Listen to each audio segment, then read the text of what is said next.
जय श्री कृष्ण, जय श्री राधे। अब यशोदा मैया ने दिवाली के दिन सुबह उठते ही इंद्र की पूजा के लिए तरह तरह के पकवान बनाने प्रारंभ कर दिए। कन्हैया आ गए भोग लगाने के लिए।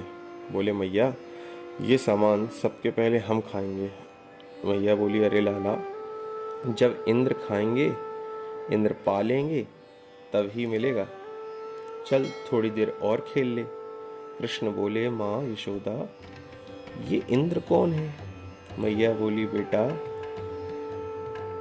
मोते मत पूछ, जाके अपने बाबा से पूछ। कन्हैया मुंह लटकाए बाबा के पास आए। बाबा बाबा, कथ्यताम में पिता कोयम संभ्रमो व उपागतः किम फलम कस्य च उद्देश्य केन व साध्यते मुखः। बाबा, आज अपने घर में ये कौन से हमारे घर में आने वाले हैं इंद्र? देख तो बाबा, मैया कितने पकवान बना रही है और चखवे को भी नहीं दे रही है। तो नंद बाबा समझाते हैं, बेटा, पर्जन्यो भगवान इंद्रो मेघास्तस्य आत्ममूर्तयः ते अभिवर्षन्ति भूतानां प्रीणनं जीवनं पयः। अरे कन्हैया, हम हर वर्ष दीपावली के दिन इंद्र की पूजा करते हैं, क्योंकि इंद्र प्रसन्न होते हैं तो पानी बरसाते हैं। अब पानी बरसेगा तभी हरी घास होगी, हरी हरी घास होगी तो गैया खाए के हमें खूब मन भर के मनों से, टनों से नहीं मनों से दूध देंगी। और कई सूखा पड़ गए हो तो भूखन मर गए कि नहीं? कन्हैया बोले, अच्छा बाबा, तो पूजा ना होएगी तो इंद्र पानी ना बरसाएगो? अच्छा बाबा, तो आधे ग्वाला पूजा कर दें और आधे ना करें तो का पूजा करवे वारन के खेतन में ही इंद्र पानी बरसाएगा? अब नंद बाबा चक्कर में पड़ गए। कन्हैया, है तू 7 बरस को ने 100 छोरा, पर बातें इतनी टेढ़ी टेढ़ी करे कि मोए बुढ़े की खोपड़ी गर्म हो जाए। अब मैं जे तर्क वितर्क ज्यादा ना करूं, तू अपने मन की बोल, तेरे मन में क्या है? कन्हैया बोले, तो सुनो बाबा, मैं बड़े महात्मन को संग किए हूँ। बड़े बड़े महात्मा सब एक ही बात कहें कि कर्मणा जायते जंतु कर्मणैव विलीयते, सुखम दुखम भयम क्षेमम कर्मणैवाभिपद्यते। जो प्राणी जैसा कर्म करेगा वह कर्म के अनुसार परमात्मा वा को वैसो फल दे। भगवान को तू भंडारी की तरह समझ ले हो। जैसी सामग्री भंडारी जी को दोगे, भंडारी जी वैसो ही भंडारो बना के दे देंगे। और देवलियो कछू ना आए, भंडारी जी से कहो आज खीर मालपुआ को भंडारो हो जाए, तो वे कहाँ से पवाएंगे? ऐसे ही बाबा, जैसे जीव कर्म करके परमात्मा को देता है, परमात्मा वैसे ही उसे फल बनाए कर दे देते हैं। जब करेंगे धरेंगे कछू ना आए, तो ईश्वर फल काय को देवेगो। इसलिए हे बाबा, हम श्रेष्ठ कर्म करना चाहिए। और हमारे प्रत्यक्ष देवता कौन है? बोले, गो विप्रा अनिल पर्वतान। ये पर्वत, ये गौ, ये ब्राह्मण, ये गौ हमें दूध देती है, हम ग्वाले हैं। ये पर्वत में जा करके हमारी गौएं घास चरती हैं। ये ब्राह्मण जो हमारे सामने भूदेव हैं, गुजराती में कहते हैं भूदेव, धरती के भू यानी धरती के देवता। हमारे प्रत्यक्ष देवता ये गाय, ये ब्राह्मण, ये अग्नि और ये गिरिराज गोवर्धन महाराज हैं। देखो बाबा, एक बार मेरे गोवर्धन नाथ की पूजा करके देख लो, फायदा होए तो दोबारा करियो। बाबा ने सोचा, वर्षन बीत गए इंद्र की पूजा करते करते, इस साल तेरे ही देवता की पूजा सही। बोल, का खाएगो तेरे देवता? कन्हैया बोले, और पूजा की सामग्री की उतनी आवश्यकता नहीं पड़ेगी, पर खाने पीने में कोई कसर नहीं छूटनी चाहिए। 56 प्रकार के व्यंजन चाहिए मेरे देवता को खावे के ताई। नंद बाबा ने आवाज लगाई, ब्रजवासियों से कहा, भैया आपकी बार गोवर्धन की पूजा होगी, इंद्र की नहीं। बढ़िया बढ़िया पकवान बनाए, ले मिठाइयाँ सजा सजा कर थाली सब भर कर ले आए। ब्रजवासी क्या लाए? बोले, पुड़ी, कचौड़ी, पकौड़ी, मंगौड़ी, रसगुल्ला, रसमलाई, लड्डू, जलेबी, कलाकंद, बर्फी, इमरती, रबड़ी, ढेरों सारी मिठाइयाँ पकवानों के भर भर के थाल लेकर के सब चल पड़े ब्रजवासी लोग। गोवर्धन की तलहटी में जा पहुंचे। ब्रजवासी बोले, अरे कन्हैया, कहाँ है तेरो देवता? भगवान बोले, इतने बड़े 7 कोस के नाय दिख रहे। ब्रजवासी बोले, अरे भगवान, इतनो बड़ो देवता कैसे करेंगे या की पूजा? भगवान बोले, हम खड़े तो हैं पुजारी, चलो जाओ पहले स्नान कराओ। अब भगवान यहाँ पंडित जी बन गए, पुजारी जी, और विधि बता रहे हैं। क्या कहते हैं ब्रजवासियों से? चलो जाओ स्नान कराओ। भर भर के बड़े बड़े मटका पानी के ला लाकर गिरावे लगे गिराज बाबा के ऊपर। ब्रजवासी हजारन कलश पानी पटक दियो। हाँफते हुए बोले, कन्हैया तेरे देवता पर हजारन कलश पानी के पटक दिए, या कि मूछो गीली ना है भाई, ऐसे कब तक नहवावे? अरे हमारे शालक ग्राम भगवान को तो 100 ग्राम पानी में ही डुबकी लगाए लेते हैं। भगवान बोले, अब घबराओ मत, देवता से प्रार्थना करो तो वह कुछ प्रबंध करेगो। ध्यान करो उस ब्रजवासियों, ध्यान करो उस गोवर्धन पर्वत का, गोवर्धन महाराज का। सब आंख बंद करके बोले, गिरिराज बाबा कछु प्रबंध करो, नहीं तो पानी लाने में तो बड़ा कठिनाई हो रही है। भगवान ने मन ही मन ब्रजवासियों का भाव देख करके गंगा जी का ध्यान किया, सो मानसी गंगा की धारा प्रकट हो गई। ब्रजवासी देखते ही हक्के वक्के रह गए।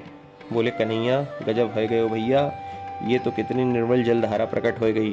और हर हर गंगे हर हर गंगे बोल करके प्रेम ते स्नान कराए हुए लगे। किसको? गोवर्धन पर्वत को ब्रजवासी लोग। और बोले, कन्हैया मान गए, तेरा देवता तो बहुत चमत्कारी है, प्रेम से स्नान करायो, गंधक अक्षत पुष्प से पूजन किया, पकवान सब परोस के धर दिए ब्रजवासियों ने। भोग लगायो भैया, पर्दा डालो। कन्हैया बोले, नहीं नहीं, मेरे देवता को पर्दा की जरूरत ना है, वह चोरे में भोग लगावे, बस सब ध्यान करो। सब आंख बंद करके ध्यान करवे लगे। अब एक रूप में भगवान नंद नंदन श्याम सुंदर बने खड़े रहे, और दूसरे रूप में गोवर्धन के शिखर पर 4 भुजा पसार कर बोले, भोग लगाओ ब्रजवासियों। नेत्र खोलकर जो भगवान के इस दिव्य रूप को ब्रजवासियों ने देखा, भगवान की इस माया को वे नहीं समझ पाए, क्योंकि भगवान ने 2 रूप बना लिए थे। एक रूप के साथ तो वे कृष्ण बन करके ब्रजवासियों के साथ खड़े थे, और दूसरे रूप से गोवर्धन पर्वत के ही रूप में प्रकट हो गए सबके सामने, बहुत ऊंचाई पर। सब ब्रजवासियों के होश उड़ गए। बोले, अरे भैया कन्हैया, ये है का तेरा देवता? भगवान बोले, हाँ हाँ, यही मेरा देवता है। ब्रजवासियों ने कहा, भैया गजब हो गया, इंद्र की पूजा करते करते मेरी सफेद दाढ़ी हो गई, पर आज तक हमने उसकी सूरत नहीं देखी। धन्य है तेरा देवता, जो एक दिन की पूजा में ही मांग मांग कर खाने लगा। उठा उठा कर थार देते गए ब्रजवासी, और गिरिराज बाबा एक बार में सब गोविंदाय नमो नमः पाते चले गए। गोवर्धन महाराज मधुमंगल बोला, भैया ये देवता कितने दिनों का भूखा बैठा है, हमको भी तो प्रसादी मिलनी चाहिए कि सब यही अकेले डकार जाए को। कन्हैया बोले, सबको मिलेगा, ध्यान ते भोग लगाओ। मैया देख देख कर बोली, लाला एक बात तो बता, बड़ी देर से मैं देख रही हूँ, मुझे तेरी शक्ल और तेरे देवता की शक्ल एक सी क्यों लगती है? कन्हैया हंसकर बोले, मैया जिस गाय का दूध मैं पीता हूँ, वही गाय के दूध से मैं देवता को भी पवाता हूँ, सो एक ही गैया का दूध पीते पीते हम दोनों एक ही शक्ल के हो गए। मैया बोली, अरे लाला, जैसो ही तू वैसो ही तेरो देवता, और कोई कमी ना रहना चाहिए लाला। कन्हैया बोले, मैया बस एक कमी रह गई, बाकी तो सब ठीक है। मेरे इस गोवर्धन देवता की, गिरिराज देवता की 7 कोस की परिक्रमा लगाना जरूरी है, तब मेरा देवता प्रसन्न हो जाएगा। ठीक है लाला, यशोदा मैया बोली। नंद बाबा बोले, ठीक है लाला, चलो। अब आगे कन्हैया, पीछे ब्रजवासी नाचते गाते झूमते गोवर्धन नाथ की परिक्रमा लगा रहे हैं।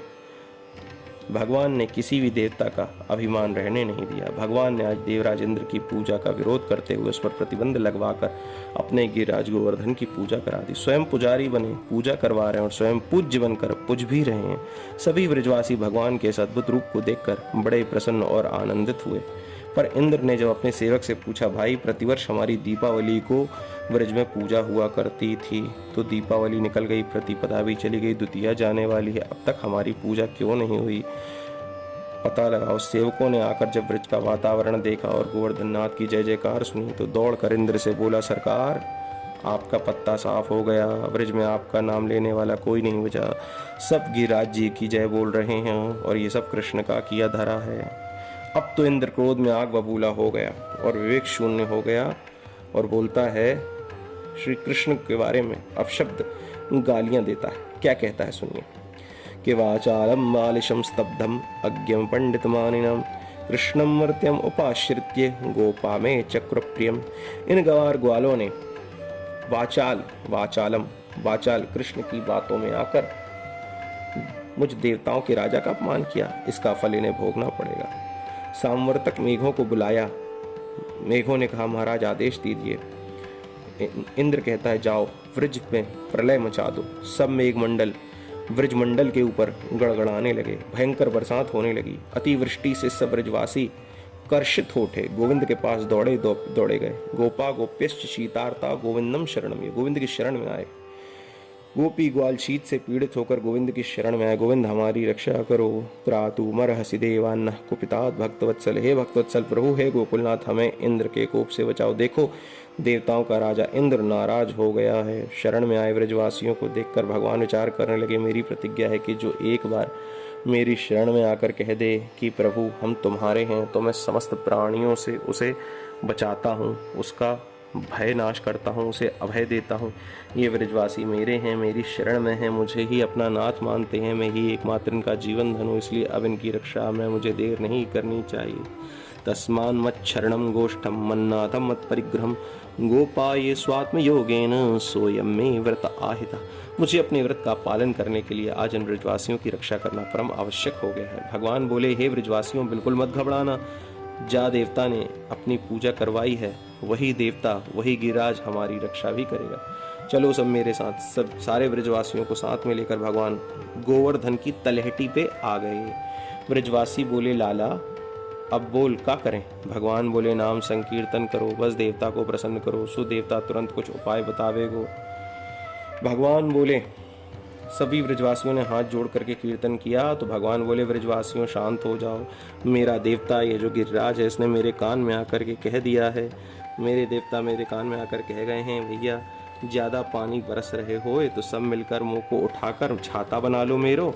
और ब्रजवासी बोले, हे भगवान ये 7 कोस को इतनो लंबो चौड़ो तेरो देवता छाता कैसे बन जाएगा। भगवान बोले, जब मेरे देवता ने मेरे कान में कही है तो बन ही जाएगा। चलो एक बार प्रयत्न करके तो देखो। सब ब्रजवासियों ने मिलकर प्रयास किया और भगवान ने तो बड़ी सहजता से, जैसे बरसात में छोटे छोटे बच्चे कुकुर मुत्ता उखाड़ कर छाता बनाकर खेलते हैं, ऐसे ही श्री कृष्ण ने 7 कोस के गोवर्धन को 7 वर्ष की अवस्था में 7 दिन और 7 रात तक धारण करके रखा। गिरिराज को धारण करने से प्रभु का नाम आज गिरधारी हो गया। सारे ब्रजवासी भी अपने अपने कंधा और डंडा लगाए खड़े हैं और सबको यही प्रतीत हो रहा है कि हम सब ने मिलकर उठा राख्यो है। ब्रजवासी बोले, लाला हमें अब तक खबर ना थी कि आजकल हम इतने पहलवान है गए, ने को आशा ना थी कि जो उठ जावेगो, पर गजब हो गयो भैया, 7 कोस को पहाड़ इतना आराम से उठ गयो। कन्हैया बोले, हम तो पहले ही कहो करें, ये माखन बेचो बंद करो, गौ की सेवा करो और गौ से जो रस प्राप्त हो उस गौ रस को आनंद लो, तब शक्ति बढ़ेगी। देखो ब्रजवासियों कितनों गोरस खवाए दियो मैंने कि आज ताकत काम में आ गई। ब्रजवासी बोले, हाँ कन्हैया है तो सब तेरे माखन को चमत्कार, तू माखन ना खवा तो हमारे अंदर बल कहाँ ते आतो। पर शनि है शनि, 7 दिन जब पूरे होने को आए तो ब्रजवासी बोले, लाला एक बात बता, हमारा तो यह कंधा थक जाए वह कंधा को लगाए लो, वह कंधा भी थक जाए तो नेक सिर को सहारा लगाए के खड़े हो जाएं, और जब पूरे ही थक जाएं तो नेक डंडा के सहारे ही अपने हाथ पैरों ठीक कर लें। पर भैया हम तो को देख रहे कि 7 दिनों से एक उंगलिया लगाए खड़ो है, अब तक तेरे हाथ में या उंगलिया में दर्द नहीं भयो। देख ज़्यादा मेहनत मत करियो, नहीं तो परेशान हो जाएगो। एक काम कर, तू थोड़ी देर आराम कर ले, चिंता मत करियो, हम इतने हैं, सब मिल करके संभाल लेंगे। भगवान बोले, मेरे बिना अकेले संभाल सकोगे। ब्रजवासी बोले, दारी के तू का सोचे कि तेरी उंगलिया पे ही सब धरो है का। अरे हम सब इतना डंडा और कंधा लगाए खड़े हैं, वह सब बेकार है का। अरे जाकर आराम कर। कन्हैया बोले, तो ठीक है, तो तुम ही संभालो अभी को। और इस प्रकार से तनक अंगुरियां नीचे करी कि सबके डंडा चटाचट उड़ गए। अरे कन्हैया संभालियो संभालियो, सबके पसीना छूट गए। भगवान ने ज्यों का त्यों हाथ कर लिया। ब्रजवासी बोले कि जब हो गए हो या की उंगलियां ने कई नीची भई कि सबके डंडा चटाचट बोल गए और तनिकऊ नीची और कर देते तो अपने तो कंधा ही चटाचट बोल जाते आज। तो क्यों भैया, या कि उंगलिया में इतनी ताकत है कि सवरे पहाड़ यही ने उठाए रखे हैं? अच्छा तो एक एक करके निकालो अपने अपने कंधा बाहर। सबने कंधा निकाल दिए, पर जहाँ के तहाँ गोवर्धन भगवान की एकमात्र, गोवर्धन भगवान कृष्ण की एकमात्र कनिष्ठिका पर स्थिर है, छोटी उंगली पर। अब तो ब्रजवासिन के होश उड़ गए। अरे भैया, हम तो सोच रहे थे कि सबने मिलजुल कर उठा राख्यो है, पर अब बात समझ में आई, हम तो फालतू के ही माटी के मधुकरा बने लगे हैं। या छोरा ने तो अकेले ही सब उठा राख्यो है।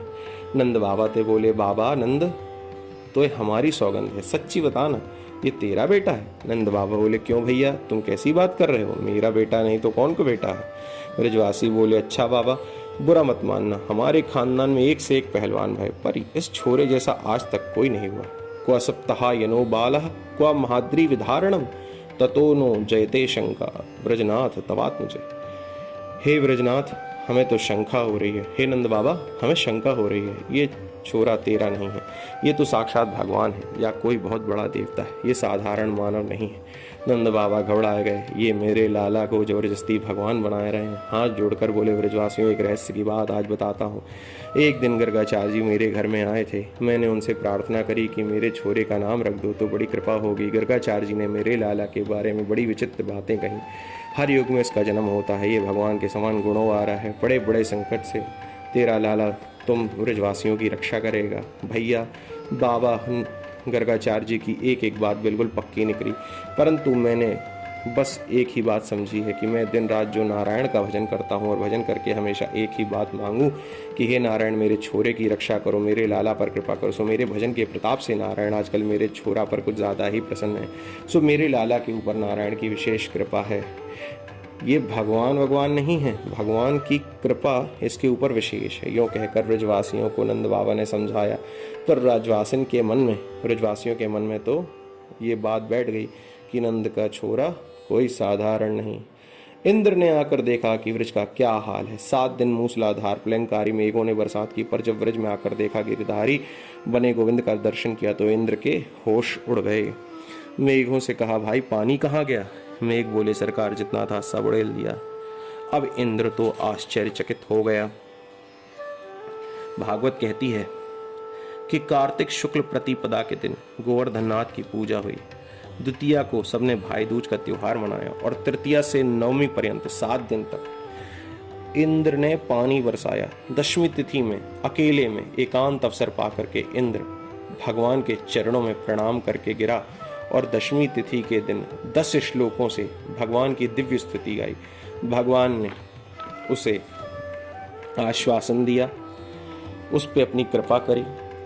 ऐरावत हाथी की सूंड के द्वारा दिव्य अभिषेक हुआ और इस प्रकार से इंद्र का जो अहंकार था वह नाश किया। देखिए, इस कथा का एक बहुत ही सुंदर संदेश है। वह संदेश ये है कि कर्मणा जायते जंतु कर्मणैव विलीयते, सुखम दुखम भयम क्षेमम कर्मणैवाभिपद्यते। कर्म से ही मनुष्य जाना जाता है।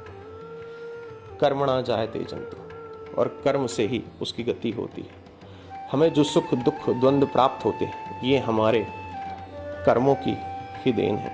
हम पूर्व जन्म में जैसा करके आए हैं उसी के अनुसार हमें इस जन्म में दिव्य शरीर, दिव्य कुल, दिव्य ऐश्वर्य, दिव्य लोक और दिव्य वस्तुओं की प्राप्ति होती है। अगर कोई भी मनुष्य गलत काम करता है, किसी को सताता है, तो परमात्मा श्री कृष्ण का ये संदेश सदा याद रखे कि इस जन्म में वह साधनों से युक्त है तो दूसरों को तड़पा सकता है, पर अगले जन्म में उसे भी जैसे उसने दूसरों को तड़पाया ऐसे उसे स्वयं भी तड़पना पड़ेगा। इसीलिए हमें किसी के भी दुख का कारण नहीं बनना चाहिए और हमने जो किया है हमें वही काटना है। जो जस करहीं सो तस फल चाखा, जो जिन खोजा तिन पाइयां गहरे पानी पैठ। हम जो करेंगे हमें वही फल सामने मिलेगा। भगवान श्री कृष्ण के इन वाक्यों में सदाचार, धर्म, शीलता भरी हुई है। अगर हम इन श्लोकों का, इन वाक्यों का, भगवान श्री कृष्ण के इस दिव्य उपदेश का, संदेश का अगर उसे श्रवण करके उसे अपने जीवन में चरितार्थ करते हैं तो हम दूसरों के लिए भी आनंद का कारण बनेंगे और हमारे भी जीवन में आनंद होगा। इतना ही कह करके मैं अपनी वाणी को विश्राम दूंगा। जय जय श्री कृष्ण, जय जय श्री राधे।